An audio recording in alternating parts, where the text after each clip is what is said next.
Hello বন্ধুরা, আজ আপনাদের সঙ্গে শেয়ার করতে যাচ্ছি যে এই বিষয়টি আমাদের মোবাইলে আসা বিরক্তকর অ্যাডগুলো আমরা কিভাবে বন্ধ করে নেব। এটা খুব সহজেই কিন্তু আমরা চাইলে আমাদের মোবাইলের বিরক্তকর অ্যাডগুলো বন্ধ করে নিতে পারি। এজন্য আমরা গুগল ক্রোম ব্রাউজারটি সিলেক্ট করে নেব। সিলেক্ট করে নেওয়ার পর এখানে থ্রি ডটে ক্লিক করব।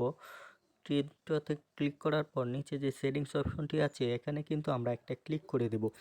ক্লিক করে দেওয়ার পর নিচে দেখতেই পাচ্ছেন প্রাইভেসি অ্যান্ড সিকিউরিটি, এখানে কিন্তু একটি ক্লিক করে দেব। ক্লিক করে দেওয়ার পর নিচে যে দেখতেই পাচ্ছেন অ্যাড প্রাইভেসি, এখানে একটি ক্লিক করে দেব। ক্লিক করে দেওয়ার পর উপরে দেখতেই পাচ্ছেন অ্যাড টপিকস, এই অপশনটিতে একটি ক্লিক করে দেব। ক্লিক করে দেওয়ার পর উপরে দেখতেই পাচ্ছেন অ্যাড টপিকস অপশনটি অন আছে, এটি আমরা এখান থেকে অফ করে দেব। অফ করে দেওয়ার পর ব্যাগে চলে আসব। ব্যাগে চলে আসার পর দ্বিতীয় যেই সাজেস্ট অ্যাড অপশনটি আছে সেই অপশনটিতে একটি ক্লিক করব। ক্লিক করার পর এখানেও দেখতেই পাচ্ছেন এই অপশনটিও কিন্তু এখান থেকে অন রয়েছে, আমরা কিন্তু এটাও এখান থেকে অফ করে দেব। অফ করে দেওয়ার পর আবার আগের মতো ব্যাগে চলে আসব। ব্যাগে চলে আসার পর নিচে দেখতেই পাচ্ছেন অ্যাড ম্যানেজমেন্ট, আমরা কিন্তু এই অপশনটিতে একটি ক্লিক করে দেব। ক্লিক করে দেওয়ার পর আপনারা দেখতেই পাচ্ছেন অ্যাড ম্যানেজমেন্টস, এই অপশনটিও কিন্তু এখান থেকে অন রয়েছে, আমরা এই অপশনটিও এখান থেকে অফ করে দেব। আমরা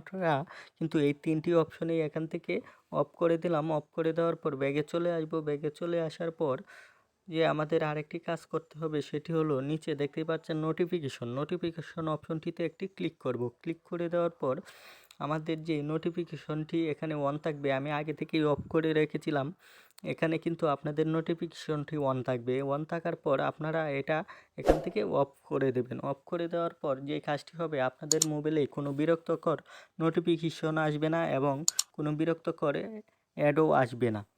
এমন সব ভিডিও পেতে আমাদের চ্যানেলটি সাবস্ক্রাইব করে আমাদের পাশে থাকবেন। ধন্যবাদ।